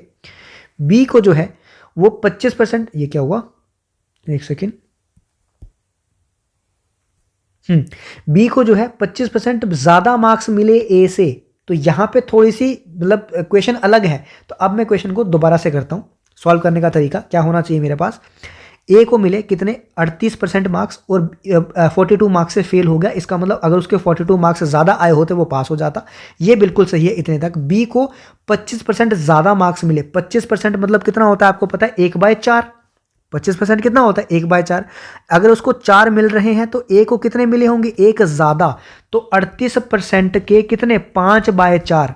अगर ए को कितने मिल रहे हैं 4, उससे 1 ज़्यादा मतलब 5/4 किसका, ए का। ए के कितने हैं 38% और वो क्या हो जा रहा है, पास हो जा रहा है। इसका मतलब अब -15 होगा। तो मैक्सिमम बच्चे गलती कहाँ कर रहे होंगे, इस पार्ट में। ये जो गलती हो रही होगी वो यहाँ पे हो रही होगी। थोड़ा सा ज़्यादा डार्क हो गया, रुको ज़रा, ये वाले पार्ट में गलती थी। ठीक है, अब देखो ध्यान से, अब आपको क्या करना है, अब आप बस आपको उसको सॉल्व करना है। अब सॉल्व करने का तरीका भी मैं थोड़ा सा आपको बता दूं। ये मैं क्या करूंगा, 38% इंटू 5/4, इस -38 को यहाँ लेके जाऊंगा तो ये बन जाएगा -38%। इस 15 को यहाँ लेके आ गया तो ये बन जाएगा 42 + 15 जो कि बन गया 57। यहाँ से मैं 38% निकाला कॉमन, तो 5/4 - 1 वो कितना बन जाएगा, 1/4 बन जाएगा। तो 38% इंटू 1/4 की वैल्यू किसके बराबर आ जाएगी, 57 के बराबर। अब देखो यहाँ पे थोड़ा सा सॉल्व करने का तरीका देखो। यहाँ से 38% की वैल्यू किसके बराबर आ जाएगी, 54 × 7 के बराबर। अब देखो पूछा क्या है मुझे, अब क्वेश्चन में देखो पूछा गया है, what is the passing percentage for the examination. Last time ही मैंने किसी एग्जाम में आपको एक क्वेश्चन कराया था। यहाँ पे मैंने आपको 3 करवाए थे। एक तो मैंने बताया था आपको टोटल मार्क्स कैसे निकालने हैं, दूसरे मैंने आपको बताया था कि पासिंग मार्क्स कैसे निकालना है, तीसरा पार्ट मैंने आपको बताया था पासिंग परसेंटेज कैसे निकालनी है। यहाँ पे वही पूछी गई है कि पास परसेंटेज कितनी है। इसका मतलब सबसे पहले आपको निकालने पड़ेंगे टोटल मार्क्स कितने हैं, आपको निकालने पड़ेंगे पासिंग मार्क्स कितने हैं, उसके बाद आपके निकलेगी किसकी, पास परसेंटेज। तो टोटल मार्क्स किसके बराबर होते हैं, यहाँ पे मैं थोड़ा सा आगे कर लूँगा, इसको यहाँ पे कर लूँ चलेगा। तो टोटल मार्क्स आपके किसके बराबर होते हैं, 100% के बराबर। तो अगर 38% की वैल्यू ये है तो 1% की वैल्यू किसके, मैं डायरेक्टली लिखता हूँ 100% की वैल्यू किसके बराबर हो जाएगी, 57 × 4 डिवाइडेड बाई 38 मल्टीप्लाई बाई 100। ये क्या होगा आपका, किसकी वैल्यू होगी, 100% की। उसके बाद मुझे निकालने हैं क्या, पासिंग मार्क्स, सॉरी क्या लिख रहा हूँ, उसके बाद मुझे क्या निकालना है, पासिंग मार्क्स निकालने हैं। तो पासिंग मार्क्स किसके बराबर है, 38% + 42। अब 38% की वैल्यू कितनी है, 57 × 4। तो मैं लिख सकता हूँ 57 × 4 + 42। तो ये मेरे पास क्या आ चुके, ये मेरे पास आ चुके क्या, पासिंग मार्क्स। अब मुझे निकालने हैं परसेंटेज। कौन सी परसेंटेज, पासिंग परसेंटेज। तो वो किसके बराबर होगी, वो होगी आपके पासिंग मार्क्स के बराबर। पासिंग मार्क्स कितने हैं डिवाइडेड बाय आपके टोटल मार्क्स कितने हैं, 57 × 4 डिवाइडेड बाय 38, वो कहाँ चला जाएगा, ऊपर चला जाएगा। तो इस हिसाब से जब आप इसको सॉल्व करोगे, सॉल्व करने का तरीका भी अब मैं आपको बता सकता हूँ। यहाँ पे 3 को कॉमन निकाल लो। जब 3 को कॉमन निकालोगे तो आपके पास कितना बचेगा, अंदर बचेगा 76 प्लस यहाँ बचेगा 14 × 38 अलग से है ही है। नीचे कितना है 57 × 4, 3 से कटेगा 19, 19 से कटेगा 2, 2 से कटेगा 2, 4, 76 + 14 आपके पास आ जाएगा 90, 90 डिवाइड बाय 2 कितना बचेगा 45। और 100 भी है क्योंकि नीचे कहाँ 100 छूट गया क्या कहीं पे हमारा, ये 100 भी था ना यहाँ पे, तो नीचे क्या आ जाएगा 100। तो 45 डिवाइड बाय 100 क्या आ जाएगा आपका, 45% इसका आ जाएगा आंसर। और गलती आपको मैंने बता दी यहाँ पे हो रही होगी। मैम अगर आपको समझ आ गया कहाँ पे मिस्टेक थी तो आप लोग कमेंट करके मुझे बता देना। और मैंने ये रिसेंटली किसी एग्जाम में, शायद मैंने जब प्रॉफिट एंड लॉस या एवरेजेस का सेशन लिया था ना अभी जूनियर असिस्टेंट का, तो उसमें मैंने ये क्वेश्चन आपका वहाँ पे करवाया था, या परसेंटेज का करवाया था, परसेंटेज का सेशन था किसी में, मैंने एवरेज का कहाँ से हो जाएगा, परसेंटेज में मैंने आपको ये क्वेश्चन करवा रखा है। वहाँ पे भी एक बच्चे का डाउट था ऐसे ही सिमिलर क्वेश्चन में, तो वहाँ पे भी आप जाके देख सकते हो। आशा करता हूँ आज का सेशन आप लोगों को पसंद आया होगा। अब ये सेशन हो गया है खत्म। अब थोड़ा सा मैं आपको बताने वाला हूँ, जिसको बाकी चीज़ों के बारे में पता है, कहाँ पे क्या चीज़ें मिलेंगी वो स्किप कर सकता है, बाकी जिसको नहीं पता जो नया है थोड़ा सा देख लो।